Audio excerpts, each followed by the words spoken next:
Hello everyone, this is Megha and welcome to Pankh Academy. तो आज हम पढ़ने वाले हैं इंडियन इकोनॉमी का chapter number 3, that is economic reforms 1991। अब हमने दो चैप्टर्स में देखा कि हमने कैसे इंडिपेंडेंस के बाद से इकोनॉमी को कितना ज्यादा ग्रो किया है। मींस हमारी इकोनॉमी जो ब्रिटिश टाइम पे बहुत ज्यादा डिस्ट्रक्ट हो गई थी, बहुत ज्यादा एक्सप्लॉइट हो गई थी, उस इकोनॉमी को हमने कैसे दोबारा रिफॉर्म किया। अब हमारी इकोनॉमी रिफॉर्म हो गई, हमने 1950 से 1990 तक सारी प्लानिंग कर ली, ठीक है। अब हमारे जो कुछ प्लान्स रहे वो फेल रहे, तो उसके लिए फिर हमने कुछ रिफॉर्म्स लिए 1991 से, जिसको हम बोलते हैं न्यू इंडस्ट्रियल पॉलिसी। आपने 9th 10th में भी पढ़ा होगा सोशल साइंस में, NEP, न्यू इकोनॉमिक पॉलिसी। तो इसी चीज को आज हम इस चैप्टर में ब्रॉड में पढ़ेंगे। So now let's start. Okay, so सबसे पहले हम इंट्रोडक्शन देख लेते हैं। After 40 years of plan development, हमारा जो डेवलपमेंट है वो 40 इयर्स का रहा। आप देख सकते हैं 1950 से लेके हमने प्लानिंग कब स्टार्ट कर दी थी, 1950 में स्टार्ट कर दी थी। फिर हमने लगभग 1951 से हमारा फर्स्ट 5 ईयर प्लान गया था।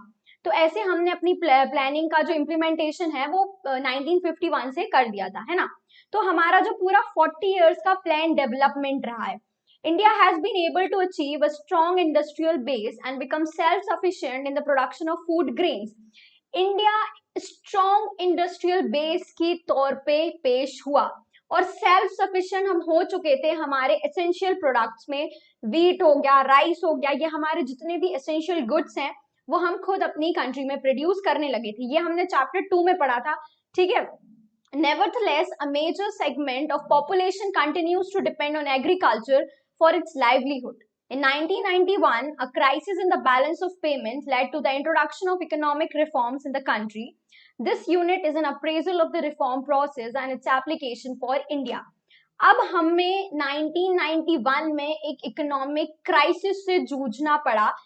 इस क्राइसिस में क्या हुआ था, हमारा जो बैलेंस ऑफ पेमेंट होता है, जहां पे हम अपने सारे इंपोर्ट एंड एक्सपोर्ट का डेटा रखते हैं, इट्स एन स्टेटमेंट। आपने पढ़ा होगा मैक्रो इकोनॉमिक्स के लास्ट वाले चैप्टर में, मैंने आपको बताया था बैलेंस ऑफ पेमेंट क्या होता है। तो बैलेंस ऑफ पेमेंट में हमारा क्राइसिस हो गया था। मींस हम बहुत ज्यादा बोरोइंग करने लगे थे पेट्रोल की, मतलब बहुत ज्यादा जो हमारी बोरोइंग्स होती है, पेट्रोल हम करते ही हैं इंपोर्ट, तो हमारे जो इंपोर्ट्स थे वो बहुत ज्यादा हो गए थे और एक्सपोर्ट्स हैं वो मैच नहीं कर पाए थे इंपोर्ट से।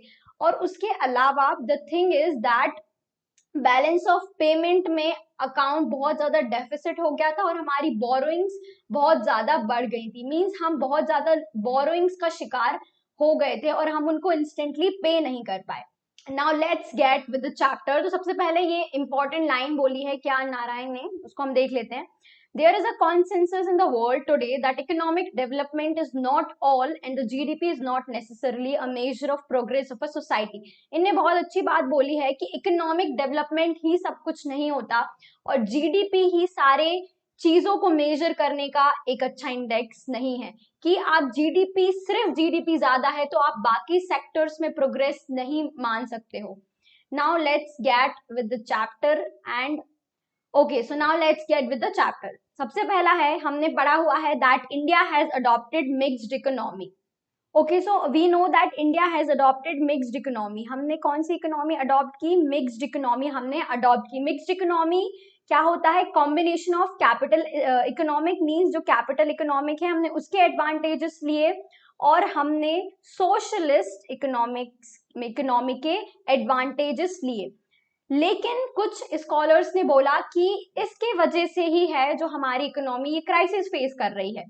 लेकिन आप खुद देख सकते हैं कि हमारी इकोनॉमी कितनी ज्यादा स्टेगनेट हो गई थी ब्रिटिश रूल पे। On the eve of independence हमारे पास कुछ नहीं था, हमने लेकिन बहुत ज्यादा प्रोग्रेस की। So in 1991 India met with an economic crisis relating to its external डेब्ट, मतलब हम पे लोन हो गया था। The government was not able to make repayment on its borrowing from abroad, foreign exchange reserve, और जो गवर्नमेंट है वो अपने बोरोइंग्स को रीपे नहीं कर पा रहा था। Government failed to make repayment on its borrowings from abroad, that is foreign exchange reserve. So हमें पता है हम जनरली इंपोर्ट कर रहे थे पेट्रोल, वैसे तो हमने कट लगा दिया था अपनी इंपोर्ट एक्सपोर्ट पॉलिसी पे, लेकिन हम petrol and other essential goods को फिर भी इंपोर्ट कर रहे थे, जो जरूरी हैं, जो हमारी कंट्री में नहीं होते. We were importing those goods. So we were importing petrol and some other essential goods. The crisis was further compounded by rising prices of all essential goods. अब इस क्राइसिस से क्या देखने मिला? सबसे पहले ये क्राइसिस क्यों हो गया? ये क्राइसिस हुआ बिकॉज ऑफ बोरोइंग्स. ठीक है, तो ये क्राइसिस हुआ because of borrowings and the crisis, इस क्राइसिस के इफेक्ट्स हुए rising prices of essential goods. Rising prices of essential goods, जो भी एसेंशियल गुड्स हैं उनकी प्राइसेस बहुत ज्यादा इंक्रीज हो गई. Policy measure which changed the direction of our developmental strategies. In this chapter, we will look at the background of the crisis measure that the government has adopted and their impact on various sectors of the economy.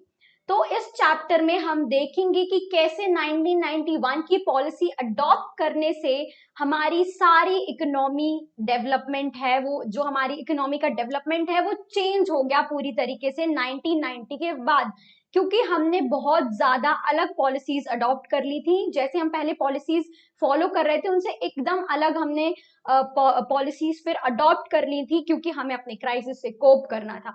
ठीक है, तो इस chapter में हम सबसे पहले background पढ़ेंगे, क्यों वो क्राइसिस हुआ, क्या उसके रीजंस थे, उसके पहले हम कैसी पॉलिसी अडॉप्ट कर रहे थे और उस पॉलिसी में क्या क्या चीजें थी. ठीक है, तो 3.2 topic is background. The origin of the financial crisis can be traced from the inefficient management of Indian economy in the 1980s. We know that for implementing various policies and its general administration, the government generates funds from various sources such as taxation, running of public sector enterprises. When government expenditure is more than income, the government borrow to finance the debt from bank and also from the people within the country and from international financial institutions. तो इसका ये paragraph है, मैंने आपको इसलिए read करके बताया that this paragraph is very important.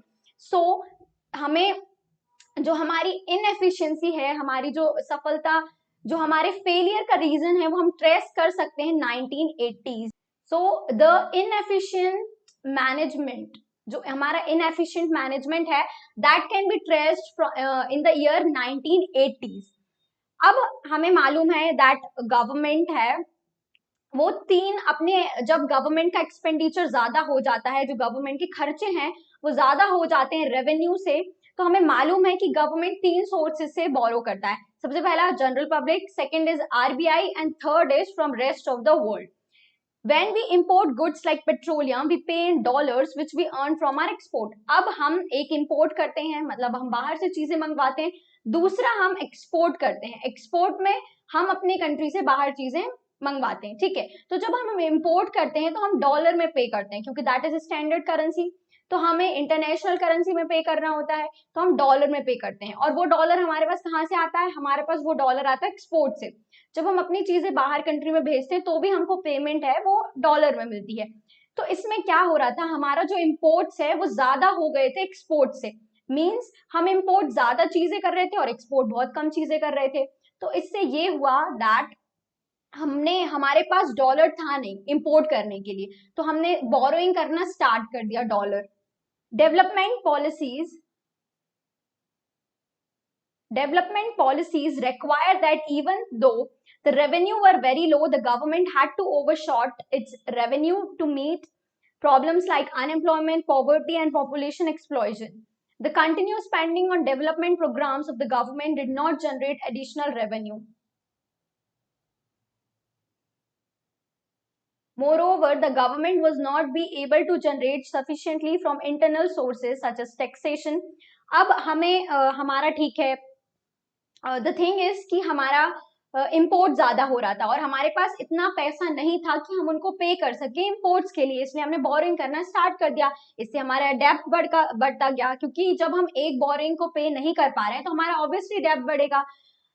और जो गवर्नमेंट थी हमारी, that fail to generate enough, मतलब वो इतना जनरेट कर ही नहीं पा रही थी. मीन्स उसके खर्चे ज्यादा थे, वो स्कॉलरशिप प्रोग्राम्स में, डेवलपमेंटल एक्टिविटीज, सोशल रिफॉर्म्स में काफी ज्यादा स्पेंड कर रही थी.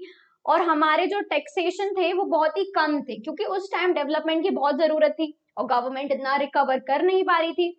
When the government was spending a large share of its income on areas which not only provide immediate returns such as social sector and defense, there was need to utilize the rest of its revenue in a highly efficient manner. अब ये बोल रहे हैं कि government एक तो enough revenue generate नहीं कर पा रही थी, ठीक है, और गवर्नमेंट ऐसे एरिया से स्पेंड कर रही थी जैसे सोशल सेक्टर हो गया, ठीक है, ये समाज सेवा वाले काम है जो कि इंपॉर्टेंट भी थे बहुत टाइम, एंड डिफेंस वाले काम है, ठीक है, ये आर्मी वाली चीजें हैं। तो ये ऐसी चीजें हैं जिन पे हमें इमीडिएट रिटर्न्स नहीं मिलते हैं। अब आप इन चीजों पे स्पेंड कर रहे हो तो आपको 50 साल बाद देखने मिलेगा कि हाँ आपके देश की कंडीशन इंप्रूव हुई, और तब भी जब आपका देश इतना ज्यादा एक्सप्लॉइट हो चुका था। तो अब जो गवर्नमेंट के पास बची कुची रेवेन्यू मिल रही थी गवर्नमेंट को उसको बहुत ज्यादा स्मार्टली यूज करने की जरूरत थी, that government eventually fails to do.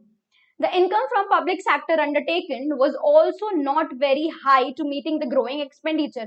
और जो गवर्नमेंट के पब्लिक सेक्टर एंटरप्राइजेस होते हैं जैसे रेलवे हो गया और भी बहुत सारे एंटरप्राइजेस हैं, दैट गवर्नमेंट वाज ओनिंग, बहुत कुछ गवर्नमेंट ओन कर रही थी, लेकिन उससे रेवेन्यू है इनफ जनरेट नहीं कर पा रही थी।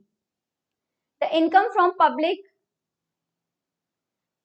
Was not very high to meet the growing expenditure. तो गवर्नमेंट की जो इनकम है वो इतनी हाई ही नहीं हो रही थी कि वो अपने एक्सपेंडिचर से मीट कर सके। At times, our foreign exchange borrowed from other countries and international financial institution was spent on meeting consumption needs. और जो भी हम borrowing कर रहे थे वो हम अपनी consumption needs पे spend कर रहे थे, means government कर। Neither was an attempt made to reduce such profligate spending nor sufficient attention was given to boost exports to pay for growing imports. तो गवर्नमेंट ने ना तो ऐसे कुछ स्टेप्स लिए कि जिससे हम इम्प्रूव कर पाए इन कंडीशंस को, और ज्यादा अटेंशन भी नहीं दिया कि इतने भैया इंपोर्ट्स बढ़ रहे हैं और एक्सपोर्ट्स बढ़ नहीं रहे हैं।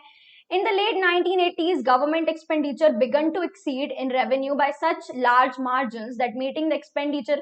अब सबसे पहले ये 1980s में देखने मिला कि जो गवर्नमेंट के एक्सपेंडिचर हैं, जो गवर्नमेंट के खर्चे हैं, वो बहुत ज्यादा एक्सीड करना स्टार्ट कर गए, मतलब बहुत ही ज्यादा बढ़ गए।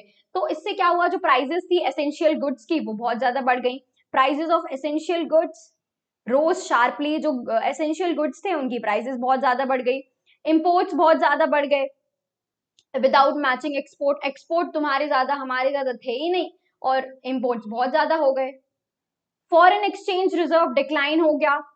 Import was more than 2 weeks, import बहुत ज्यादा हो गए। There was not sufficient foreign exchange to pay the interest, और जो हमने बोरिंग्स करके रखा था उस पर इंटरेस्ट पे करने के भी हमारे पास पैसे नहीं थे। ऑल्सो नो कंट्री और international funder was willing to lend to India. और अब ऐसे में जब आप बहुत ज्यादा आप पे बोरिंग्स हो जाती हैं, बहुत ज्यादा आप उधार कर लेते हो, तो कौन आपको लोन देने तैयार होगा? तो भाई हमारे साथ हुआ, हमें कोई भी इंटरनेशनल फंडर या कोई भी कंट्री लोन देने को तैयार नहीं थी। फिर हमारी गवर्नमेंट ने क्या किया, international bank for reconstruction development. अब ये चीज आप बहुत याद रखना क्योंकि अब आपको 1 मार्केट क्वेश्चंस हैं, तो ये वाली चीज बहुत इंपॉर्टेंट आप याद रखना कि जो गवर्नमेंट है वो उनने किन 2 इंस्टीट्यूशन को अप्रोच किया, तो international bank for reconstruction and development और वर्ल्ड बैंक। वर्ल्ड बैंक का दूसरा नाम है IMF। ये भी 1 मार्कर में आपको क्वेश्चन आ सकता है, इसलिए मैं एनसीईआरटी से पढ़ा रही हूँ कि आपको हर एक चीज, हर एक लाइन इसकी क्लियर हो। और दूसरा इसका रीजन है कि आपका पूरा पेपर ही एनसीईआरटी से बनेगा, ठीक है। तो सबसे पहले जो ऑर्गेनाइजेशन थी इंटरनेशनल बैंक और दूसरा वर्ल्ड बैंक IMF, तो हमने इनको अप्रोच किया, तो ये हमें लोन देने क्या हो गए, तैयार हो गए। इनने कहा ठीक है भाई हम तुमको लोन देंगे। और ये भी आपको ध्यान रखना है इनने हमें कितना लोन दिया था, तो इनने हमें लोन दिया था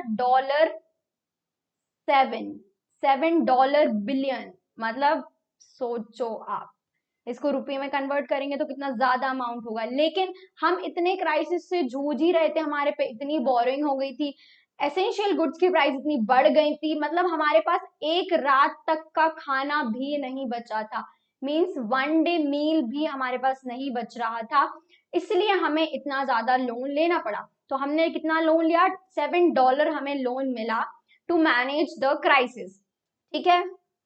तो हमें कितना लोन मिला, तो हमें $7 मिलियन लोन मिला, ठीक है। अब हमारी जो इंटरनेशनल, अब हमें कोई लोन देगा तो पहले इतना सारा इतना बड़ा लोन दे दिया उन्हें इतने जल्दी, तो अब लोन दे जब कोई इंसान देता है तो इतना ज्यादा लोन देगा तो उसकी कुछ कंडीशंस भी होंगी, क्योंकि बिना मतलब की दुनिया काम नहीं करती। तो इसलिए उनने कुछ शर्तें रखी कि ठीक है हम आपको लोन दे देंगे, बिल्कुल दे देंगे, आपकी हम मदद करेंगे, लेकिन कुछ शर्तों के साथ। और वो कंडीशंस क्या थी कि आपको अपनी इकोनॉमी लिबरलाइज करनी पड़ेगी, मतलब खोलनी पड़ेगी ट्रेड के लिए, इंटरनेशनल ट्रेड के लिए। दूसरा, आपको प्राइवेटाइजेशन करना पड़ेगा। प्राइवेटाइजेशन मतलब प्राइवेट सेक्टर को ज्यादा इंपॉर्टेंट रोल देना पड़ेगा और गवर्नमेंट सेक्टर का आपको जो है मैनेजमेंट पूरा उसको थोड़ा स्टेप बैक करना पड़ेगा। और तीसरा, ग्लोबलाइजेशन मतलब अपने देश को एकदम ओपन करना होगा इंटरनेशनल ट्रेड के लिए। मींस आपकी कंट्री में कोई भी आके इन्वेस्ट कर सकता है, कोई भी फॉरेन कंट्री कोई भी ट्रेड कर सकती है इजीली, और आप भी जाके कहीं भी ट्रेड कर सकते हो। और इंपोर्ट और एक्सपोर्ट में कोई रिस्ट्रिक्शंस आपको नहीं रखने, स्पेशली इंपोर्ट में। तो ये उनकी शर्तें थी। अब हमारी, पहले हम फ्लैशबैक में चलें तो हमने बड़ी ही स्ट्रिक्ट एक्सपोर्ट पॉलिसी लगा रखी थी, इंपोर्ट पॉलिसी मतलब इंपोर्ट पॉलिसी काफी स्ट्रिक्ट हमने लगा रखी थी कि हमारे यहाँ कोई इंपोर्ट नहीं कर सकता है। उसके अलावा हमने पब्लिक सेक्टर का रोल बहुत ज्यादा बढ़ा दिया था। तीसरी चीज, हमने बहुत ही ज्यादा एंटरप्राइजेस थी उनको रिस्ट्रिक्ट कर दिया था कि आप अपना बिजनेस ग्रो नहीं कर सकते हो, मतलब प्राइवेट सेक्टर एंटरप्राइज। तो इसके भी रीजन थे, क्योंकि तब वो चीज डिमांड कर रहा था। और हमने जो इंटरनेशनल इंटरफेरेंस है उसको एकदम बंद कर दिया था कि हमें कोई इंटरनेशनल इंटरफेरेंस चाहिए नहीं है, मतलब इम्पोर्ट और एक्सपोर्ट में हम नहीं करेंगे।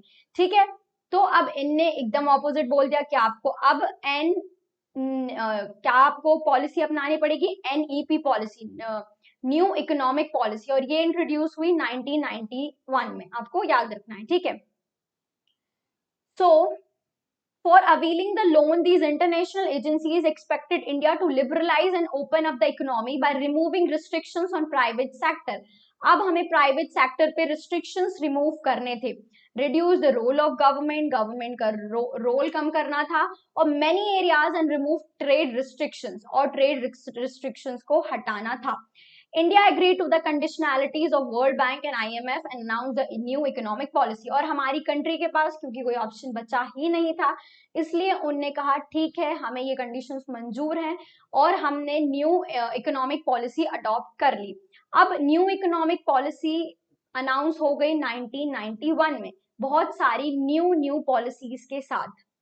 New economic consists of ranging economic reforms. The thrust of the policies was toward creating a more competitive environment in the economy and removing the barriers of entry and growth of firms. अब इसका reason था कि जो world bank है, जो international organisations हैं, उनको economy को एक कॉम्पिटिटिव फॉर्म बनाना था जहां पे कंज्यूमर किंग होगा, कंज्यूमर के पास लार्ज वेराइटी ऑफ चॉइसेस होंगी।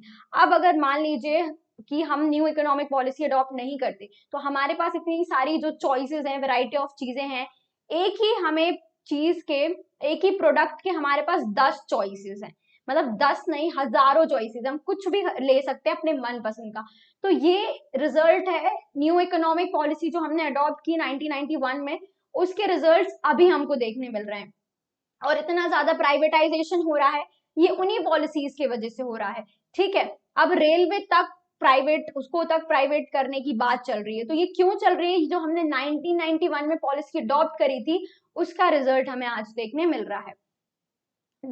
This set of policies can be broadly classified into two groups: the stabilization measures and structural reform measures. अब इसको हम दो कैटेगराइज में, इसको दो उसमें ग्रुप में डिवाइड करते हैं कि स्टेबलाइजेशन मेजर्स और दूसरा है स्ट्रक्चरल रिफॉर्म मेजर्स। ठीक है, stabilisation measures are short term measures. अब आपको ये लाइन भी याद रखनी है कि स्टेबलाइजेशन मेजर्स हैं वो शॉर्ट टर्म मेजर्स होते हैं, intend to correct some of the weakness that have developed in balance of payment and to bring inflation under control. मतलब ये शॉर्ट टर्म जो स्टेबलाइजेशन मेजर्स हैं, ये शॉर्ट टर्म मेजर्स होते हैं, ये हमारे बैलेंस ऑफ पेमेंट में जो भी वीकनेसेस हैं उसको करेक्ट करते हैं और महंगाई को भी अंडर कंट्रोल रखते हैं।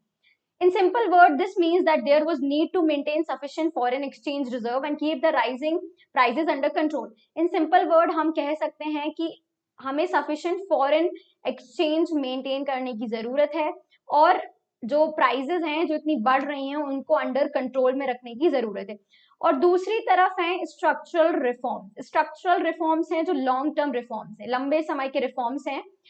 ये हैं improving efficiency of economy, economy की एफिशिएंसी को इम्प्रूव करने के लिए, increasing its international competitiveness, international competitiveness को बढ़ाने के लिए कैसे बढ़ाएंगे, by removing rigidness in various segments of Indian economy, जो हमने इतने सारे रिस्ट्रिक्शंस पुट करके रखे थे उनको रिमूव करना, ठीक है। The government initiated a variety of policies, अब गवर्नमेंट ने वेराइटी ऑफ, आपको दो टर्म्स इसमें याद रखने हैं, ठीक है, शॉर्ट टर्म्स, एक जो शॉर्ट पॉलिसीज हैं और एक जो लॉन्ग टर्म पॉलिसीज हैं। अब ये तीन कैटेगरीज के अंडर मेनली फॉर्म होते हैं। पहला है लिबरलाइजेशन, एलपीजी जिसको बोलते हैं, प्राइवेटाइजेशन एंड ग्लोबलाइजेशन। लिबरलाइज मतलब फ्री करना, ठीक है, लिबरलेट का मतलब होता है फ्री, फ्रीडम। प्राइवेटाइजेशन मतलब प्राइवेट का रोल ज्यादा बढ़ाना।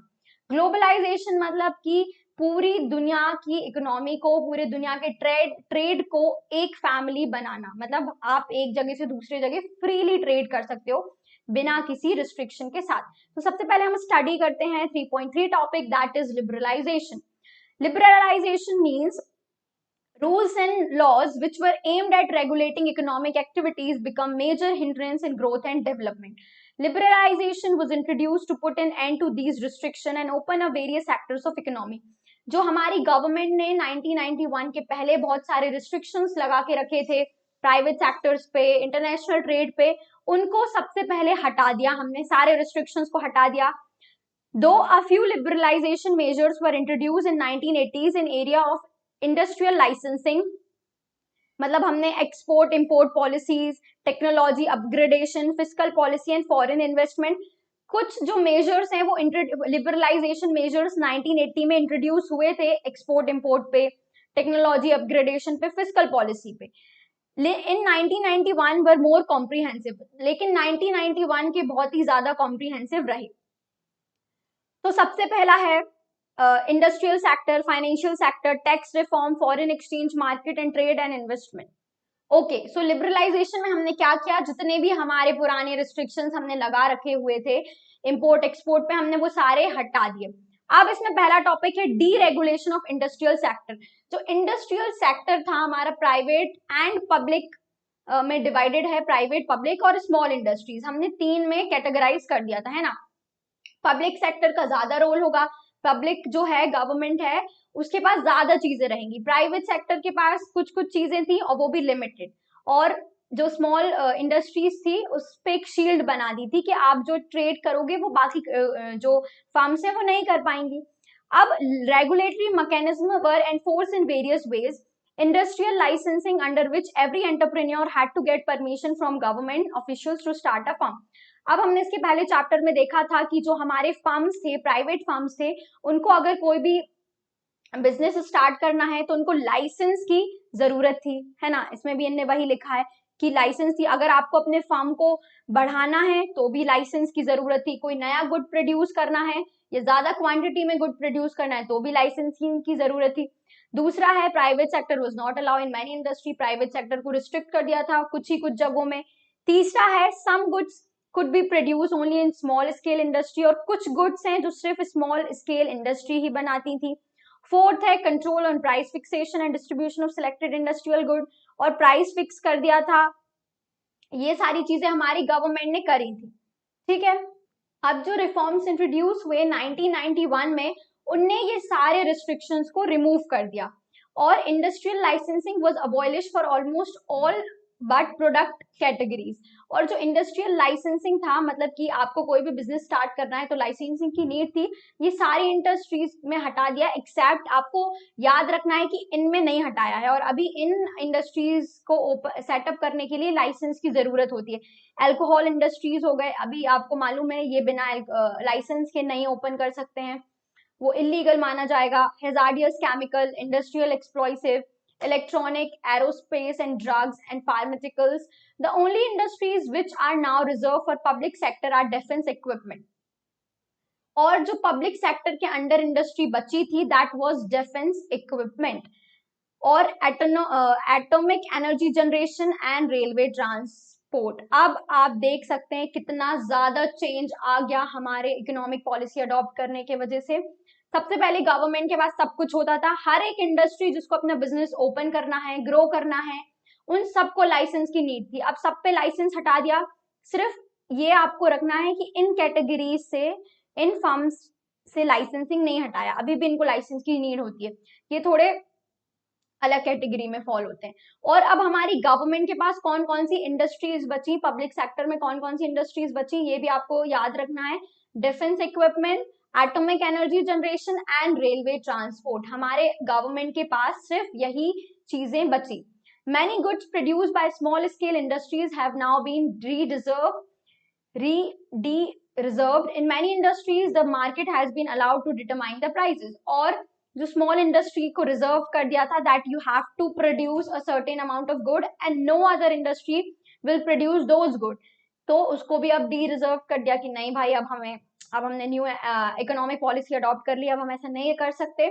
और बहुत सारी इंडस्ट्रीज अब खुद अपने प्रोडक्ट्स की प्राइसेस फिक्स कर सकते थे। फाइनेंशियल सेक्टर रिफॉर्म्स देखते हैं। फाइनेंशियल सेक्टर हमारा बैंकिंग हो गया, ठीक है, banking, investment bank, stock exchange, तो ये सब the financial sector in India is regulated by Reserve Bank of India. इन जो फाइनेंशियल सेक्टर है उसको आरबीआई मेंटेन करता है, मतलब जितने भी कमर्शियल बैंक्स हो गए या फाइनेंशियल इंस्टीट्यूशन हो गए वो आरबीआई के अंडर आते हैं। You may be aware that all banks and other financial institutions in India are regulated through various norms and regulations of the RBI. The RBI decide the amount of money that the bank can keep. हमें मालूम है कि जितने भी हमारे reforms होते हैं, bank के रिफॉर्म्स होते हैं, अदर फाइनेंशियल इंस्टीट्यूशन के रिफॉर्म्स होते हैं, वो आरबीआई ही बताता है कि आपको क्या कितना लोन देना है, कितना अमाउंट आप अपने पास रख सकते हो, किस रेट ऑफ इंटरेस्ट पे आपको लोन देना है, ये सारी चीजें आरबीआई फिक्स करता था। This means that the financial sector may be allowed to take decisions on many matters without consulting the RBI. अब 1991 के पहले आरबीआई का रोल भी बैंकिंग सिस्टम में बहुत ही ज्यादा था, मतलब आरबीआई को हर एक छोटी छोटी चीजों का ध्यान रखना होता था बाकी बैंक्स का। अब जितने भी बैंक्स थे और फाइनेंशियल इंस्टीट्यूशंस थे उनको भी एक फ्रीडम दे दी गई कि आप ज्यादातर चीजों में खुद अब फिक्सेशन कर सकते हो, रेट ऑफ इंटरेस्ट का, आपको कितना लोन देना है, कितने अकाउंट होल्डर्स आप रख सकते हो। So this means that financial sector में be allowed to take decision on many matters without consulting the RBI. अब जो जितने भी फाइनेंशियल सेक्टर हैं उनको अलाउ कर दिया कि आप डिसीजंस ले सकते हो बिना आरबीआई को कंसल्ट किए, ठीक है। The reform policies led to establishment of private sector bank, Indian as well as foreign. अब इस रिफॉर्म ने क्या किया कि प्राइवेट सेक्टर, प्राइवेट जो बैंक्स हैं उनका रोल बढ़ा दिया। अब प्राइवेट बैंक्स भी आ गए, इंडियन भी होते हैं, फॉरेन भी होते हैं, मतलब हमारे यहाँ फॉरेन बैंक भी आ सकते हैं, इंडियन बैंक तो कर रहे थे काम और उनको भी freedom they the. A foreign investment limit in bank was raised around 50%, foreign investment को 50% बढ़ा दिया। Those bank which fulfill certain condition have been given freedom to set up new branches without the approval of RBI and rationalize their existing branch network. वो bank जिनने जो condition fulfil कर रहे थे एक बैंक होने की, उन सबको न्यू ब्रांचेस एस्टेब्लिश करने की परमिशन दे दी बिना आरबीआई के अप्रूवल की। मतलब हाँ, आप नई ब्रांचेस खोल सकते हो और आपको अब आरबीआई के अप्रूवल की नीड नहीं होगी। Though banks have been given permission to generate resources from India and abroad, certain managerial aspects have been retained with the RBI to safeguard the interest of account holders and the nation. लेकिन अभी भी हम देखते हैं कि RBI एक बहुत ही important role play करता है बैंकिंग सिस्टम में, है ना। तो सारी चीजें ही बैंक खुद डिसाइड नहीं कर सकते हैं, आरबीआई अभी भी एक इंपॉर्टेंट रोल प्ले कर रहा था, लेकिन जो बाकी और ज्यादा कंडीशंस लगाता था आरबीआई और हर एक चीज के लिए परमिशन लेना है बैंकिंग को, वो सारी चीजें रिमूव कर दी। और अब आरबीआई है वो फिर भी रेगुलेट करता है इंटरेस्ट, क्योंकि जो अकाउंट होल्डर्स हैं और नेशन है उसका ट्रस्ट बैंकिंग से नहीं हटना चाहिए, इसीलिए आरबीआई अभी भी एक इंपॉर्टेंट रोल प्ले करता है। फिर है हमारा foreign institutional investors. Foreign institutional investors क्या होते हैं? जो बाहर के इन्वेस्टर्स हमारे यहाँ आके इन्वेस्ट करते हैं। Such as merchant banker, mutual funds and pension funds are now allowed to invest in Indian financial market. अब जो बाहर के फॉरेन इन्वेस्टर्स थे वो हमारे मार्केट में आके इन्वेस्ट कर सकते थे। अब टैक्स रिफॉर्म देखते हैं। Tax reform are concern with reform in government taxation and public expenditure policies which are collectively known as its fiscal policy, ठीक है। These अब fiscal policy क्या होती है? fiscal policy ऐसी policies होती हैं जिन गवर्नमेंट की टैक्सेशन पॉलिसीज हो गई, सब्सिडीज, और ये सारी पॉलिसीज को हम फिस्कल पॉलिसी बोलते हैं, ठीक है। जितनी भी गवर्नमेंट की पॉलिसीज होती हैं। There are two type of taxes. अब हमें मालूम है टैक्सेस दो टाइप के होते हैं, डायरेक्ट इनडायरेक्ट। डायरेक्ट टैक्स जैसे इनकम टैक्स हो गया, प्रॉपर्टी टैक्स हो गया, गिफ्ट टैक्स, ये डायरेक्ट टैक्स है, मतलब डायरेक्टली उससे लिए जाते हैं, जिस पे लगते हैं उसी से ये डायरेक्टली लिए जाते हैं। एंड इनडायरेक्ट टैक्स है जिनका रियल बर्डन शिफ्ट हो सकता है। Since 1991, there has been a continuous reduction in taxes on individual income, as it was felt that high rate of income tax were an important reason for tax evasion. It is now widely accepted that moderate rates of income tax encourage savings and voluntary disclosure of income. The rate of corporation tax, तो 1991 के पहले क्या था कि हमारी government काफी liberal थी tax laws में, कि हाँ ठीक है आप ज्यादा टैक्स रेट्स नहीं रखती थी, क्योंकि गवर्नमेंट का मानना था कि अगर लोगों के पास ज्यादा इनकम उनके पास रखेगी तो वो ज्यादा एक्सपेंड कर पाएंगे। लेकिन ऐसा नहीं था, जो अगर आप उनसे टैक्स नहीं ले रहे थे तो उनके पास एक ज्यादा अमाउंट बच रहा था इनकम का, and they were saving that income, also they were not disclosing that income. तो लॉस किसको हो रहा था? गवर्नमेंट को, हमारी इकोनॉमी को। तो इसलिए अब टैक्स लॉज रख दिए, मतलब हाँ अब एक sufficient amount of tax government लेगी अपने एक्सपेंडिचर को कवर करने के लिए। Very high earlier has been gradually reduce. Efforts has also been made to reform indirect taxes. Indirect taxes को लाया गया। टैक्सेस लीव्ड ऑन कमोडिटीज, जो कमोडिटीज प्रोडक्ट्स पे टैक्स लगते हैं वो टैक्स आए। In order to facilitate the establishment of common national market for goods and commodities. Another component of reforms in this area is simplification. In order to encourage better compliance on the part of taxpayer, many producers have been simplified and the rate also substantially lowered. Now let's see foreign exchange reforms. अब foreign exchange reforms में हमने क्या किया? The first important reform in external sector was made in foreign exchange market. अब now let's see foreign exchange reform. अब foreign exchange में क्या क्या रिफॉर्म्स लिए गए? सबसे पहले हमारी करेंसी को डीवैल्यूड कर दिया। डीवैल्यूड होता है, डीवैल्यूड मींस कि सबसे पहले हमारी करेंसी को डीवैल्यूड कर दिया। डीवैल्यूड मतलब होता है जानबूझ के जब गवर्नमेंट अपनी डोमेस्टिक करेंसी की प्राइसेस कम कर लेती है, मतलब कि उसकी प्राइसेस को घटा लेती है, ठीक है। तो ये करने का रीजन ये था क्योंकि हमारा रुपया बहुत ज्यादा महंगा हो रहा था, इससे हमारे एक्सपोर्ट घटेंगे, मतलब लोग हमारे यहाँ से चीजें क्यों मंगाएंगे जब वो इतनी महंगी हो रही है। इसलिए जो रुपी है उसको डीवैल्यूड करना जरूरी था, उसकी प्राइसेस कम करनी जरूरी थी कि लोग ज्यादा से ज्यादा हमारे यहाँ से एक्सपोर्ट करें, हमारे यहाँ इन्वेस्ट करें और हमारी इकोनॉमी फिर से फ्लरिश करे। It also set the tone for free determination of rupee value in foreign exchange market from government control. Now, more often than not, market determine exchange rate based on demand and supply foreign exchange. और अब demand and supply factors he market rates decide करते थे, मतलब कि demand and supply के factor से एक currency से दूसरी करेंसी में वैल्यू डिटरमाइन होने लगी। अब हम देखते हैं ट्रेड और इन्वेस्टमेंट पॉलिसी। तो ट्रेड है, पहले हमारी इंडिया का ट्रेड बहुत ज्यादा रिस्ट्रिक्ट कर दिया था, इंपोर्ट्स बहुत ज्यादा रिस्ट्रिक्ट कर दिए थे, इसलिए उन सारी चीजों को गवर्नमेंट ने फिर लिबरलाइजेशन में हटा लिया। Liberalization of trade and investment regime was initiated to increase international competitiveness. International competitiveness increase करने के लिए of industrial production and also foreign investment and technology into the economy. हमारे यहाँ नई नई टेक्नोलॉजी आए, हम टेक्नोलॉजी फ्रेंडली हो रहे थे क्योंकि वेस्ट है वो अच्छी खासी टेक्नोलॉजीज बना रहा था, कंप्यूटर्स बना रहा था, रेडियोज बना रहा था, नए नए न्यू टेक्नोलॉजी को यूज करके, तो हमने उन सबको अडॉप्टेशन कर लिया मॉडर्न टेक्नोलॉजीज को, हमारी इंडस्ट्रियल सेक्टर मॉडर्न होना स्टार्ट हो गया।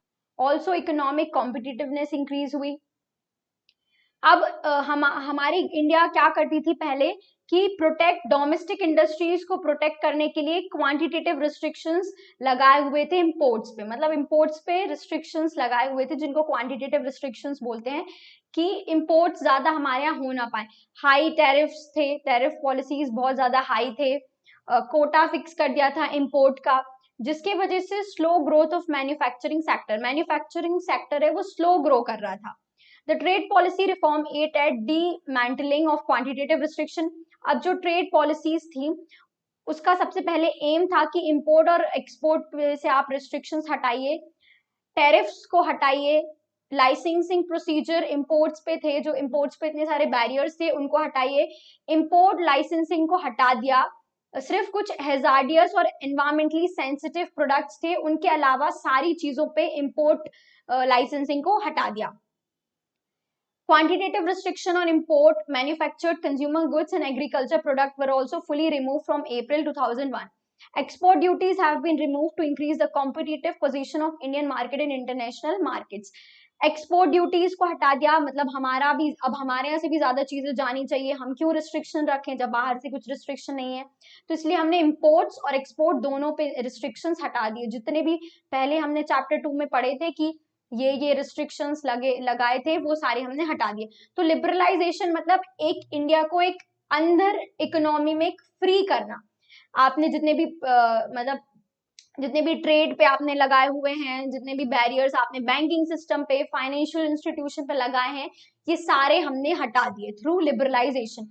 नाउ सेकेंड है हमारा प्राइवेटाइजेशन। प्राइवेटाइजेशन का मतलब होता है simply increasing the role of public sector, increasing the okay now let's study privatization. So privatization का मतलब होता है increasing the role of private sector, increasing the ownership of private sector.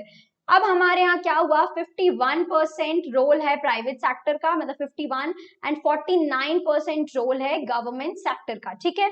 It implies शीडिंग of ownership और management of government own enterprising, मतलब जितनी भी government own enterprises हैं उनको हटाना।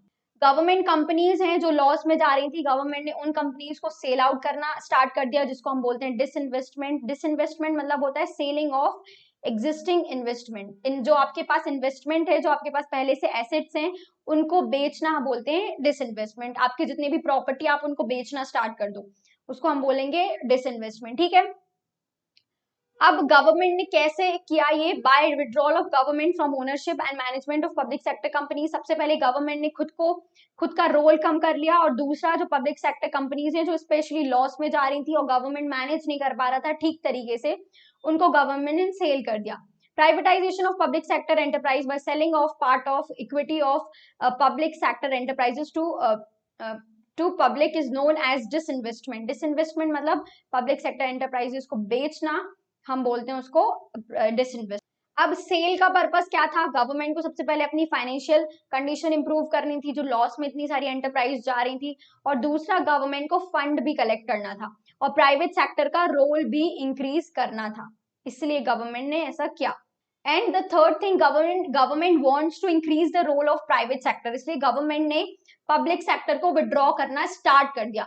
इसका एक मेन रोल ये भी था कि गवर्नमेंट एफडीआई का इनफ्लो इंक्रीज करना चाहती थी, फॉरेन डायरेक्ट इन्वेस्टमेंट, मतलब फॉरेन से ज्यादा लोग हमारे यहाँ इन्वेस्ट करें। The government has also made attempt to improve the efficiency of private sector undertakings by giving them autonomy in taking managerial decision. For instance, some private sector undertakings have also been granted special status as Maharatans, Navratans and Mini Ratans. अब government ने पहले क्या किया था कि restrict कर दिया था इनको कोई रोल नहीं देना है। अब गवर्नमेंट ने इनको रोल दे दिया, ऑटोनॉमी दे दी कि आप अपने लिए इंपॉर्टेंट डिसीजंस ले सकते हो, जो गुड्स आप प्रोड्यूस कर रहे हो उनकी प्राइसेस भी फिक्स कर सकते हो, लग्जरीज गुड्स की कर सकते हो, और इनको स्पेशल कैटेगरीज में डिवाइड कर दिया, महारत्न, नवरत्न और मिनी रत्न में, ठीक है। ये भी आपको याद रखना है कि किन कैटेगरीज में डिवाइड कर दिया था private sector undertakings. So with this we have completed part 1 of chapter number 3, that is new economic reforms. I hope you like the video, and ये थोड़ा different तरीका था पढ़ाने का, ये मैंने इसलिए अडॉप्ट किया क्योंकि I want कि आप NCERT की हर एक लाइन आपको क्लियर हो, हर एक वर्ड आपको क्लियर हो। So with that we have completed part 1 of chapter number 3. I hope you liked the video. If you did, then don't forget to like, share and subscribe to the channel. Till then, take care. I'll see you in the next video.